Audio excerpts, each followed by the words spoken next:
À quoi ça rime de vivre dans un monde où l'humanité est menacée par son inhumanité? À quoi ça rime de vivre dans un monde où l'on fait la guerre pour la paix? À quoi ça rime de vivre dans un monde qui rêve d'envoyer des colons sur Mars car il tue sa propre planète? À quoi ça rime de vivre dans un monde où les dirigeants se marchent de plus en plus sur la tête? À quoi ça rime d'autoriser, et même d'encourager le port d'armes, et de s'étonner après qu'il y ait des fous armés partout et des tueries? Est-ce que la première nation moderne à s'autodétruire va être les États-Unis? À quoi ça rime de vivre dans un monde où la stratégie des puissants est encore et toujours divisée pour mieux régner? À quoi ça rime de vivre dans un monde où leur raison d'être est de nous dominer et la nôtre de le supporter? À quoi ça rime de laisser l'argent être le roi de nos vies dans un monde devenu mécanique, aliénant et capitaliste?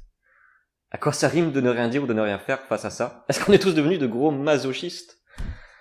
À quoi ça rime de vivre dans le pays des droits de l'homme quand il fait partie des 5 plus gros vendeurs d'armes? À quoi ça rime de vivre dans un pays où le gouvernement considère la colère du peuple comme un vilain vacarme? À quoi ça rime de penser que l'on vit dans une société démocratique quand le gouvernement utilise des instruments clairement totalitaires pour gouverner? À quoi ça rime d'être gouverné par cette bande de cas psychiatriques, d'experts cyniques et de gros sadiques que l'on ne veut plus voir régner? À quoi ça rime enfin d'élire Donald Trump comme nouveau président des États-Unis d'Amérique? Le peuple américain a-t-il vraiment envie de découvrir le sens du mot apocalyptique? Bonjour à tous, gens de l'internet, et bienvenue pour cette première vidéo de À quoi ça rime. Alors, à quoi ça rime, Kezako, me direz-vous? Eh bien, comme vous l'aurez sans doute compris, c'est une chaîne YouTube dans laquelle on va se poser beaucoup de questions, vraiment beaucoup, sur notre actualité, sur un peu tout ce qui rime à quelque chose ou qui ne rime à rien. Pour être honnête avec vous, quand j'ai commencé à écrire cette première vidéo, je ne savais pas vraiment quel sujet d'actualité choisir, tellement il s'en passe. Bon, les récents événements ont fait que j'ai choisi de vous parler d'un événement qui a déjà été traité dans plusieurs autres vidéos par d'autres youtubeurs, mais c'est un sujet qui me tient à cœur. Bref, parmi les sujets d'actualité qui est tellement anxiogène que l'on dirait une centrale nucléaire qui va nous exploser à la gueule, ce qui n'est pas forcément une bonne nouvelle, j'ai choisi de vous parler de l'élection de Donald Trump comme nouveau président des États-Unis. À tout de suite. Bienvenue à tous et à toutes pour ce premier épisode de l'actu qui rime avec Donald Trump. Donald Trump est élu président des États-Unis d'Amérique. Je trouve que cette simple phrase, qui a fait la une des journaux du monde entier, est merveilleusement synthétique. Elle résume bien la période de haine, de conflit, de nationalisme et de replis identitaires qui déferlent partout comme une horde de démons et qui l'emportent sur les civilisations sans forcer. Elle résume bien notre époque où l'esprit critique cède à nouveau la place à la propagande, à la démagogie, à la lobotomisation de masse, au fanatisme qui s'emballe. Si je n'étais pas encore un peu optimiste pour le sort de l'humanité, je dirais que la majorité des pays et de leur population sont en état d'hémorragie cérébrale. Je n'arrive parfois même à penser que le chaos ne fait que commencer à s'installer dans nos sociétés, et que l'on attend le moment, plus ou moins lointain, où il viendra frapper à notre porte pour s'inviter à prendre le café dans le salon et foutre le feu au canapé. Je ne sais pas pour vous, mais ça fait des années que je vois le monde comme un bateau de croisière qui fuit un peu de partout, comme un Titanic qui s'est mangé un méchant iceberg et qui arrive en fin de course. Il enchaîne les crises économiques, politiques, sociales, religieuses, autant de crises cardiaques, et les dirigeants, dans leur sagesse habituelle, croient que ce qui va encore le sauver, c'est la bourse. Ouais, la bourse. Alors ce qui m'inquiète un peu dans cette histoire quand même, c'est que même le monde de la finance, qui est pourtant réputé pour prendre des risques et utiliser l'argent des gens comme s'il jouait au Monopoly, s'est mis à paniquer quand il a vu que Donald Trump allait vraiment devenir le nouveau président des États-Unis. Eh oui les gars. Je suis sûr que la plupart des hommes d'affaires s'étaient dit ça entre eux au début de sa campagne. Ah, monsieur Trump. Mais non, tu rigoles, on n'a pas de souci à se faire pour Donald. Je suis sûr qu'il fait ça juste pour s'amuser, il posera jamais son cul dans le bureau ovale. Remarque, il se faisait peut-être pas trop d'illusions, les gars, quand on voit que Donald Trump semble être le premier surpris à avoir gagné l'élection, malgré toutes ses provocations et ses scandales. Enfin, vu que je suis un mec sympa, je comprends aussi l'angoisse qui doit flotter dans le parti républicain en ce moment. Faut dire que Donald Trump a tout de suite prouvé qu'il allait être un président efficace. Le jour des résultats de l'élection, les bourses mondiales ont dégringolé, les insultes et les agressions racistes se sont multipliées si vite que les médias sont à la masse, et il y a tellement d'Américains qui veulent quitter leur propre pays que le site internet canadien pour l'immigration a tout simplement craché. Il a craché. Mais attendez, ça c'est rien, ce n'est qu'un avant-goût, ce n'est qu'une mise en bouche. Je ne vous ai pas encore parlé du programme politique de Donald Trump qui a vraiment de quoi rassurer. Dans le programme de Donald Trump, ce qu'on remarque tout de suite, c'est que c'est un sage et un amoureux de l'environnement.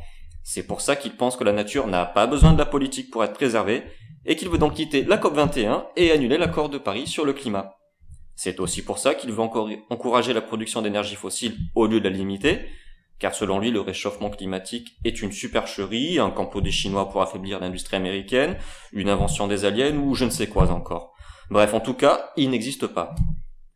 De mon point de vue, je sais pas ce qui est le pire entre les complotistes qui pensent encore au XXIe siècle que la Terre est plate, et un président comme Trump d'une grande nation qui croit que le réchauffement climatique est un canular. Le réchauffement climatique est un canular. Sérieusement, Trump? Alors, je fais ici un petit aparté, vous aurez sans doute remarqué que j'essaie de rester un minimum correct dans mes propos, mais je vous avoue que ce n'est pas toujours facile. Là, par exemple, je me suis retenu de faire une rime en art qui ne serait pas une bonne grosse insulte envers Trump pour me défouler. Bref, je m'égare. Dans son programme politique, on voit aussi que Donald Trump est un défenseur de la vie et de la dignité humaine. C'est bien pour ça qu'il veut autoriser la torture et interdire l'avortement, sauf en cas de viol, d'inceste ou de risque pour la mère, on n'est pas non plus des bêtes. Car selon lui, l'embryon a, je cite, un droit fondamental à la vie qui ne peut pas être enfreint. Alors, je ne rentrerai pas ici dans le débat selon lequel l'embryon est à considérer comme un être vivant ou non. Ce que je retiendrai, c'est que le discours de Trump culpabilise une femme qui souhaite avorter et condamne un choix qui est avant tout le sien. Pour continuer, Donald Trump est également un ami de la famille. C'est pour ça qu'il veut déduire des impôts le coût de garde des enfants et mettre les parents un peu plus dans la dèche. C'est comme s'il disait aux parents américains avec beaucoup de diplomatie: « Ah bon, ça coûte cher d'élever vos enfants et il fallait y penser avant. Je suis chef du gouvernement, moi, je suis pas directeur des crèches. » Mais Donald Trump est avant tout et surtout un ami de ses voisins mexicains, à qui il veut faire construire un immense mur, payé par eux et pas par les États-Unis en plus, sinon ce n'est pas drôle. Mais quelle grosse raclure. Oui, je vous avais dit que j'essaye de rester correct dans mes propos, mais là c'était vraiment plus fort que moi. Bref, pourquoi donc Trump veut-il faire construire ce mur ? On aurait pu croire que c'est pour empêcher les Américains de s'échapper après son élection, mais ce n'est pas le cas. On a vu qu'il préfère s'enfuir au Canada. Non, c'est pour empêcher l'immigration illégale venant du Mexique, qui est déjà bien galère pour les immigrants clandestins. À ce sujet, je vous conseille le film Desierto, qui est sorti il y a pas longtemps, et stopper cette étrange lubie chez les Mexicains de quitter leur pays pour refaire leur vie ailleurs et avoir un meilleur futur. Voilà pour quelques points essentiels du programme de Donald Trump. Je trouve que c'est plus intéressant de dresser un portrait d'un homme politique tel que lui, à travers certaines de ses idées. Mais si on voulait encore plus s'éclater, on pourrait aussi parler des traits de caractère du personnage qui font sa réussite. Patriote, fanatique, raciste, xénophobe, homophobe, misogyne, intolérant, violeur, vulgaire, sexiste. Comme on peut le voir, ce sont pas les Pokémon qu'il collectionne, ce sont les tares psychologiques. Et il en a tellement accumulé au fil du temps qu'il ferait presque passer le séisme politique qu'a été le Brexit pour une balade bucolique. Pourquoi est-ce que quelqu'un comme Donald Trump a-t-il été élu président d'une si grande nation ? Malgré les avis des différents experts et les théories plus ou moins sérieuses à ce sujet, il est difficile de répondre à cette question. Mais ce qu'on a pu voir en tout cas dans cette élection présidentielle, c'est un système politique fondé sur le bipartisme, le parti démocrate et le parti républicain, qui a une nouvelle fois donné lieu à des fraudes, durant la primaire entre Clinton et Sanders par exemple, qui a occulté les autres candidats, qui n'a pas suscité l'enthousiasme des Américains, avec 54% de votants, c'est le taux de participation à une élection le plus bas depuis 2000, et qui leur a proposé de voter pour deux grands favoris. D'un côté, un pur produit de l'oligarchie avec Hillary Clinton, et de l'autre, l'incarnation vivante du populisme avec Donald Trump. C'est sûr que ce n'est pas très appétissant comme menu. Comme les 46% d'Américains qui n'ont pas voté, je reconnais que moi non plus j'en aurais pas eu envie. Sérieusement, je les comprends les Américains qui n'ont pas voté. Pourquoi aller voter quand tu sais que, peu importe le candidat qui va être élu, tu vas être déçu, manipulé et malmené ? Pourquoi se faire volontairement souffrir ? C'est comme si on allait au restaurant pour commander quelque chose qu'on sait qu'on ne va pas digérer. S'il vous plaît, la démocratie. Oui, monsieur. Vous avez quoi au menu aujourd'hui ? Alors, en plat du jour, nous avons la peste ou le choléra ? La peste ou le choléra ? En fait, ça ira, merci, je n'ai plus faim. Je crois plutôt que je vais aller vomir. Bref, comme beaucoup de personnes qui ne sont pas originaires des États-Unis, j'ai suivi l'élection présidentielle américaine assidûment et j'ai essayé de me mettre à la place des Américains pour qui la politique de Clinton et de Trump se valent dans ce qu'il y a de pire. Imaginez un moment ce que ça a dû être pour eux d'avoir à choisir entre une politique raciste, renommée politique anti-système pour faire plus joli, et une politique corrompue qui vous arnaque ouvertement avec le sourire. Ah là là, je vous parle même pas des nombreux scandales et des attaques personnelles entre les candidats durant les débats télévisés, qui avaient le niveau d'une dispute entre deux enfants dans une cour de récré. L'horreur. Je ne peux pas m'empêcher non plus de penser que ça a vraiment dû revenir pour les Américains à jouer la roulette russe avec la même balle dans le chargeur. En parlant de roulette russe, beaucoup de personnes pensent que l'élection de Donald Trump a au moins un mérite, si ce n'est pas le seul. Celui d'éviter une troisième guerre mondiale entre les États-Unis, la Russie et leurs alliés respectifs. Ce qui reviendrait basiquement pour nous à nous prendre une grosse pile météorite sur la tête. C'est vrai que Donald Trump s'entend bien avec Vladimir Poutine, au contraire de Hillary Clinton, qui était plutôt dans l'ambiance guerre froide qui se réchauffe et qui menaçait de lui déclarer la guerre. Mais je ne sais pas pourquoi, je ne suis pas pourtant rassuré pour autant. C'est sans doute cette phrase de Barack Obama en parlant de Donald Trump qui me revient en tête. Si quelqu'un ne peut pas utiliser un compte Twitter, il ne peut pas utiliser les codes nucléaires. Le résultat de l'élection américaine peut être un événement qui paraît à la fois lointain et phénoménal. Mais c'est certain qu'il aura tôt ou tard un impact sur nos vies, car il va contribuer à changer la politique internationale. Depuis des décennies, les partis politiques d'extrême droite et de droite décomplexée, qui est une expression assez étrange pour dire la droite qui se sent libérée et qui assume enfin ses penchants nationalistes et racistes, sont en plein essor en Europe et leur influence grandit de plus en plus vite. On l'a vu par exemple ces dernières années avec la place plus importante dans diverses élections de partis politiques comme Obdoré en Grèce, Alternative pour l'Allemagne AfD en Allemagne, le Front National en France, le Parti La Liberté d'Autriche, FPO, et évidemment avec le UK Independence Party en Angleterre qui a fait sa campagne en faveur du Brexit. Je ne vous apprendrai rien en vous disant que ces partis politiques sont nationalistes, eurosceptiques, anti-immigration, anti-avortement, anti-mariage gay, anti-tout quoi, isolationnistes, racistes, bref, qu'ils partagent des idéologies racistes, politiques, sociales, économiques et culturelles qui sont susceptibles de nous faire vivre une période de nouveau Moyen-Âge. En ce qui concerne la France, il suffit de repenser à la campagne d'affichage très subtile qui a été faite à Béziers par le maire de la ville Robert Ménard et qui représentait des migrants comme une horde d'envahisseurs, de barbus qui cachent sûrement des bombes dans leur sac à dos, et de parasites qui viennent voler le travail des Français et les allocations de ceux qui sont au chômage. Je ne rentrerai pas ici dans les détails car je ferai sûrement une autre vidéo sur le sujet, mais le fait que la DILCRA, alors c'est la délégation interministérielle à la lutte contre le racisme et l'antisémitisme, ait saisi le procureur de la République de Béziers pour faire retirer la campagne d'affichage, qui constitue selon elle, je cite, une manière flagrante de provocation à la haine, en dit long sur notre climat social et politique. Je citerai juste pour finir cette déclaration de la DILCRA qui résume bien ma pensée. Je cite, « Dans la période que nous connaissons, les ciblages répétés de personnes ou de groupes à raison de leur origine ou de leur croyance ne sauraient être acceptés. Elle est d'autant plus grave lorsqu'elle est le fait d'un élu de la République. » Fin de citation. Pour en revenir aux différents partis politiques d'extrême droite européens, ceux-ci se réjouissent de l'élection de Donald Trump comme nouveau président des États-Unis. Pourquoi ? Car ils partagent la majorité de ses idées et parce qu'ils y voient une victoire des électeurs contre ce qu'ils appellent le système, l'oligarchie et la pensée unique.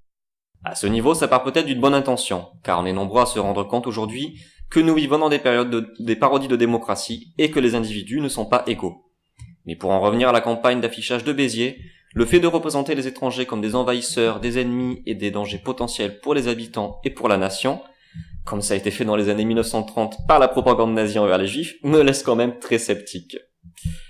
Pour finir sur une note positive quand même, et que vous ne disiez pas que je vois le mal partout, on peut se réjouir d'avoir déjà chez nous 2 ambassadeurs de taille pour avoir de bonnes relations entre la France et les États-Unis de Donald Trump, qui nous tendent déjà les bras. D'une part, nous avons Marine Le Pen, qui a félicité Donald Trump pour sa victoire avant l'annonce officielle des résultats par les médias américains. Mais que voulez-vous, c'est une femme politique très engagée et passionnée dans ce qu'elle fait, qui met beaucoup de zèle à défendre la démocratie, on ne peut pas lui enlever ça.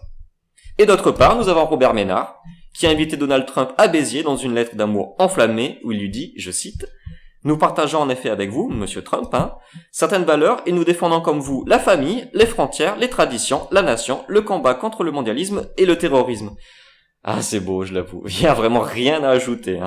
Je suis aussi persuadé, comme Donald Trump, Marine Le Pen et Robert Ménard, que construire des murs de toutes sortes entre les pays et les peuples est le meilleur moyen que nous ayons pour vivre dans un monde de paix, d'amour et d'humanisme. Et bien voilà, on arrive à la fin de cette première vidéo, j'espère que vous l'aurez appréciée. De mon côté, je me sens déjà beaucoup mieux après avoir exorcisé certaines de mes pensées.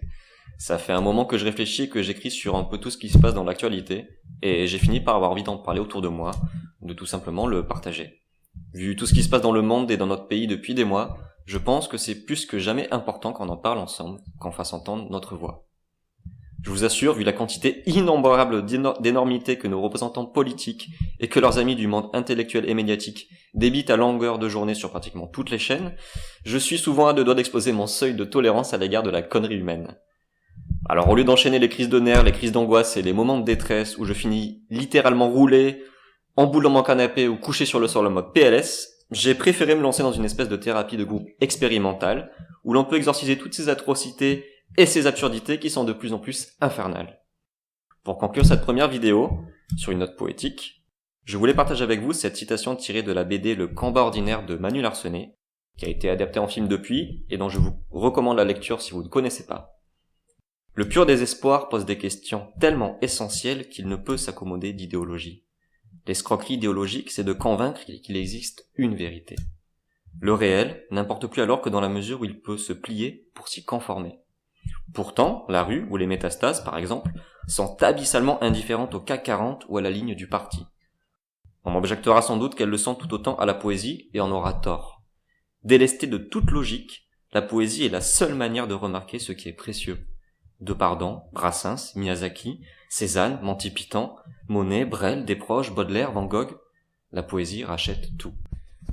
Je vous remercie d'avoir regardé cette première vidéo, je vous invite à la commenter, à la partager autour de vous. Je vous invite aussi à vous abonner à la chaîne et à notre page Facebook et je vous dis à la prochaine dans ce monde de fous.